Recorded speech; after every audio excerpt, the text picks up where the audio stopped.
Bismillahirrahmanirrahim. Assalamualaikum warahmatullahi wabarakatuh. Berjumpa kembali dalam channel Ahsan wa Amala dalam program spesial Akademi Ramadan dalam rangkaian ngaji online session.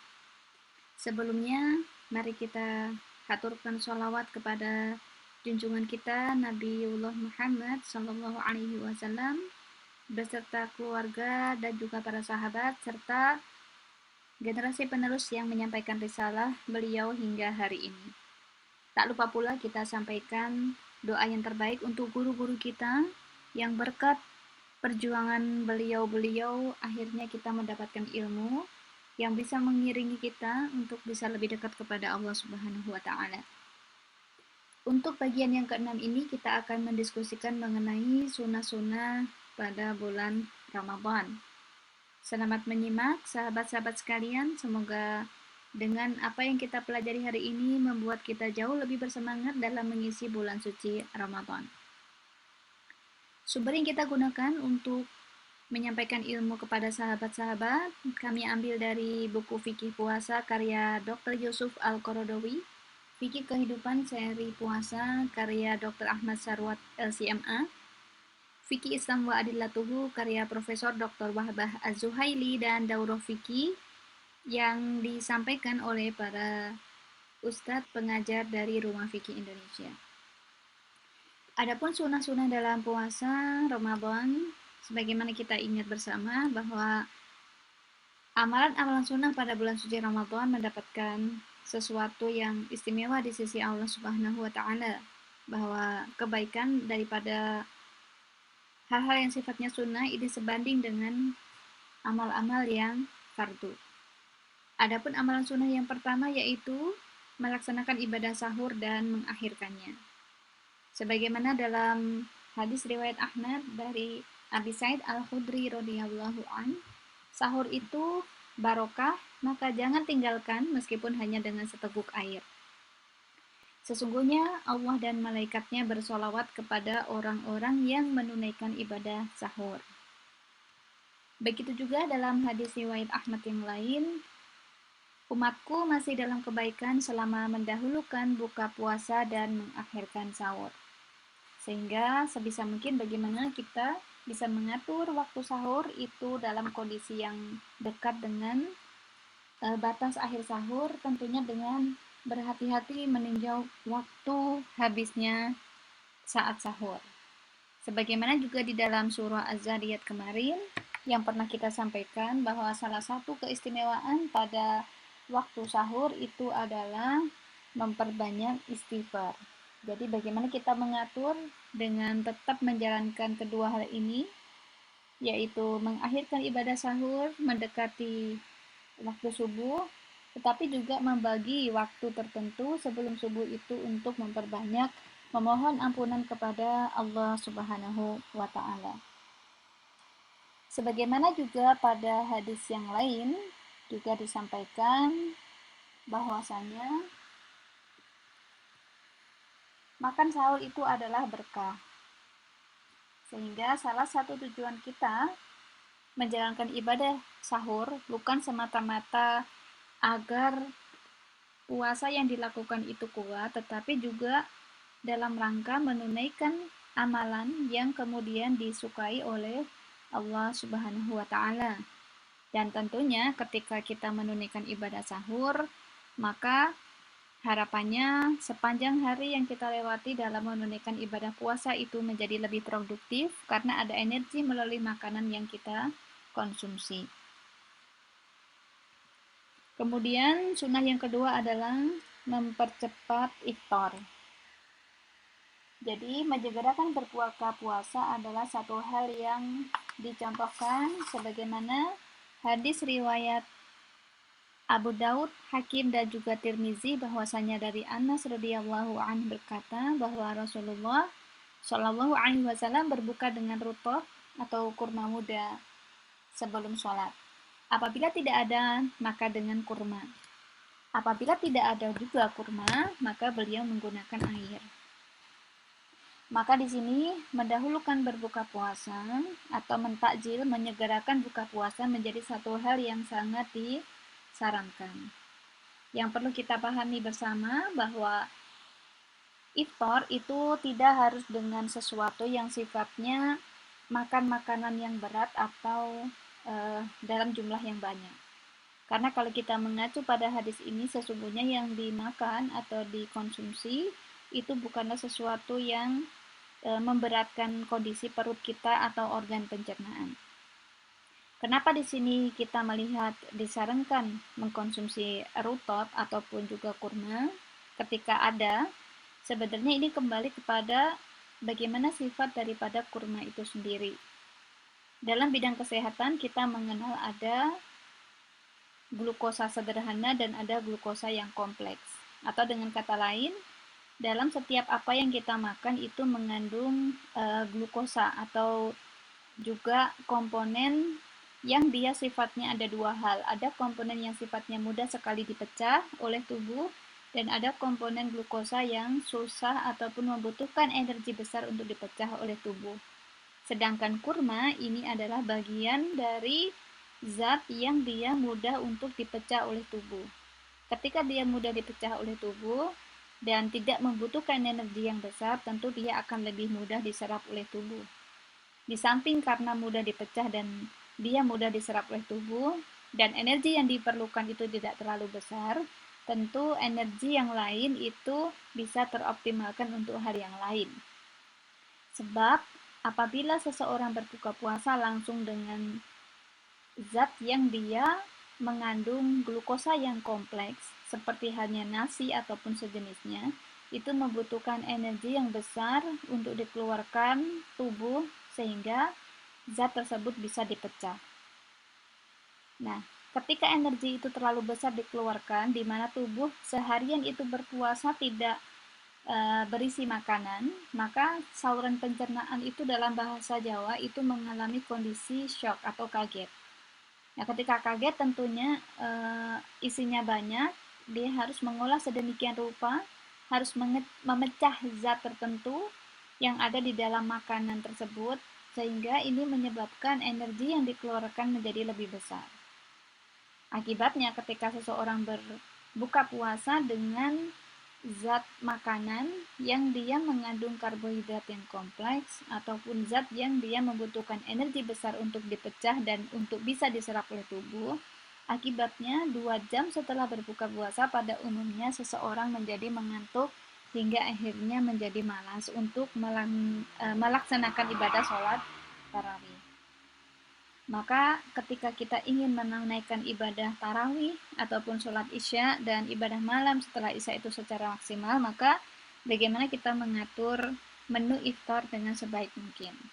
Kalaupun memang berbuka puasa dengan menggunakan nasi, maka bagaimana kita mengatur proporsi nasi sebaik mungkin, tidak terlalu banyak, hanya cukup untuk kemudian menutup lapar, tidak sampai kondisi terlalu kenyang. Sebab sekali lagi ketika apa yang kita makan seperti hanya nasi ini merupakan glukosa yang kompleks atau karbohidrat yang kompleks, ketika dia dipecah itu butuh energi yang besar sehingga menyebabkan energi lebih banyak digunakan untuk memecah makanan yang berakibat 2 jam kemudian menjadi malas ataupun mengantuk.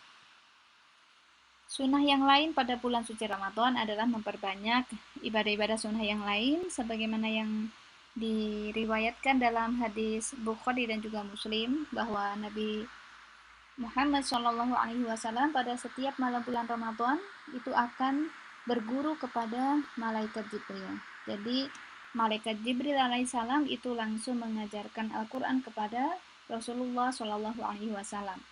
Maka di sini kita mengenal bahwa bulan Ramadan itu sangat dekat atau sangat erat dengan Al-Quran, sehingga sering disebut dengan Syahrul Quran atau bulan Al-Quran. Maka bagaimana kita juga interaksi bersama dengan Al-Quran itu harusnya lebih meningkat dibandingkan dengan bulan-bulan yang lainnya. Kemudian juga dalam hadis riwayat Bukhari dan juga Muslim bahwa Rasulullah SAW itu orang yang sangat murah dengan sumbangan. Namun saat beliau paling bermurah itu adalah pada saat bulan Ramadan, yaitu saat bertemu dengan malaikat Jibril. Maka di sini kita melihat bahwa tidak hanya ibadah mahdoh, hanya kemudian hamba dengan Allah Subhanahu wa taala, tetapi juga ibadah-ibadah yang sifatnya sosial, ya, kepekaan sosial dengan sekitar. Apalagi di masa sekarang, di masa pandemic and COVID-19, tentu kesempatan untuk kemudian melakukan kebaikan-kebaikan dalam bidang kepedulian sosial itu sangat besar. Dan kita perlu pahami bersama, sahabat-sahabat, bahwasanya sedekah itu bukan berarti harus dalam jumlah yang besar, ya. Sebagaimana kemudian kita lihat bahwasanya sedekah adalah salah satu amal yang disukai oleh Allah Subhanahu wa taala. Bahkan kalau kita menelaah di dalam beberapa ayat suci Al-Qur'an, ada banyak sekali penyesalan-penyesalan orang yang meninggal dunia ingin dikembalikan ke dunia, dan salah satu amal yang sangat ingin bisa dilakukan yaitu bersedekah. Karena itu ketika kita punya kesempatan, maka sebisa mungkin kita atur keuangan sehingga kita bisa bersedekah secara maksimal di bulan Ramadan. Ya, kita atur dari sisi persentasenya. Ketika memang kebutuhan kita sedang meningkat dalam kondisi saat ini, maka yang bisa kita lakukan adalah bagaimana kita mengatur proporsi kebutuhan sebaik mungkin. Ya, dari jumlah yang ada, kita tetap sisihkan sebagian rezeki tersebut untuk bersedekah, berapapun jumlahnya. Yang penting kita ada ikhtiar untuk kemudian mensedekahkan harta di jalan Allah Subhanahu wa taala. Kemudian juga dalam hadis riwayat Bukhari dan Muslim yang lain bahwasanya Aisyah radhiyallahu an berkata, apabila telah memasuki 10 malam terakhir bulan Ramadan, Nabi Shallallahu alaihi wasallam menghidupkan malam, membangunkan keluarganya dan meninggalkan istrinya. Artinya di sini bahwasanya pada 10 malam terakhir atau di akhir-akhir Ramadan, level ibadah Rasulullah Shallallahu alaihi wasallam itu semakin meningkat. Maka bagaimana kita sebisa mungkin meneladani beliau, ya, dalam kondisi seperti sekarang, apabila belum memungkinkan melakukan ibadah i'tikaf di masjid, maka ketika ada kesempatan beribadah, bagaimana kita maksimalkan apa yang bisa kita lakukan untuk menutupi ibadah-ibadah yang lainnya. Artinya sebisa mungkin setiap upaya ibadah kita lakukan. Apabila memungkinkan untuk beriktikaf, maka silakan beriktikaf. Tetapi ketika dengan beriktikaf itu kemudian menyebabkan resiko yang lebih besar atau madorotnya lebih banyak, maka dengan tetap berada di rumah dengan meningkatkan amal ibadah, maka itu juga tidak terhalang kebaikannya di sisi Allah Subhanahu wa taala. Bahkan ketika kita sudah meniatkan beriktikaf hanya karena adanya kondisi seperti saat ini yang belum memungkinkan, maka insya Allah yang maha baik Allah Subhanahu wa taala sudah mencatat niat baik kita sebagaimana kita sudah beriktikaf. Kemudian yang lain adalah menahan diri dari nafsu, ya, menahan diri dan juga nafsu. Artinya bagaimana dalam puasa tidak hanya menahan makan dan minum, tetapi juga meninggalkan hal-hal yang tidak disukai oleh Allah Subhanahu wa taala sebagaimana dalam hadis riwayat Bukhari, Abu Daud, Tirmizi, Nasai dan Ibnu Majah. Siapa yang tidak meninggalkan perkataan yang kotor dan perbuatannya, maka Allah tidak butuh dia untuk meninggalkan makan dan minumnya. Artinya, secara fikih memang sah puasanya, akan tetapi kebaikan di sisi Allah Subhanahu wa taala ini bisa berkurang akibat hal-hal yang mengurangi kebaikan dari puasa tersebut. Sunnah yang lain adalah menjalankan ibadah sholat-sholat sunnah seperti halnya sholat tarawih yang hanya dilakukan pada saat bulan Ramadan, kemudian tahajud dan juga witir yang akan kita bahas secara tersendiri pada video yang lainnya. Kemudian sunnah yang terakhir adalah melakukan mandi janabah sebelum waktu fajar tiba, sebagaimana hadis riwayat Bukhari dan juga Muslim adalah Rasulullah Shallallahu alaihi wasallam pernah masuk waktu subuh dalam keadaan junub akibat melakukan ibadah suami istri, bukan karena mimpi. Kemudian beliau mandi dan berpuasa. Jadi kondisi mandi janabah di sini disunahkan sebelum waktu fajar tiba. Tetapi ketika ada kondisi seperti halnya seseorang yang tertidur, ya, dan baru terbangun setelah azan subuh berkumandang, maka setelah azan tersebut langsung segera mandi dan juga menunaikan ibadah puasa, maka itu diperbolehkan. Hal ini juga berlaku untuk kasus muslimah ataupun ummahat yang setelah selesai haid dan nifas. Misalnya muslimah itu selesai haid ataupun ummahat selesai nifas itu harusnya malam sebelum subuh ya. Jadi misalnya harusnya jam setengah 4 itu sudah suci, tapi karena malam tidurnya agak larut sehingga bangunnya agak kesiangan, saat bangun sudah terdengar azan subuh, maka pada hari itu juga beliau segera mandi janabah, maka bisa langsung menunaikan ibadah puasa Ramadan. Jadi mandi janabah ketika bisa sebelum Ramadan itu jauh lebih baik ketika memang sudah suci. Tetapi ketika kesiangan ataupun ada uzur yang lain sehingga terbangun bersamaan dengan berkumandangnya azan subuh, maka setelah mandi janabah juga langsung diperbolehkan untuk menunaikan ibadah puasa Ramadan. Demikian sahabat-sahabat kaitannya tentang bahasan kita hari ini mengenai sunnah-sunnah dalam puasa Ramadan. Sampai ketemu kembali di dalam pembahasan dalam bab-bab yang lain. Semoga bisa menjadi ilmu yang bermanfaat sebagai bekal kita untuk lebih bersemangat menyiapkan bulan suci Ramadan. Wassalamualaikum warahmatullahi wabarakatuh.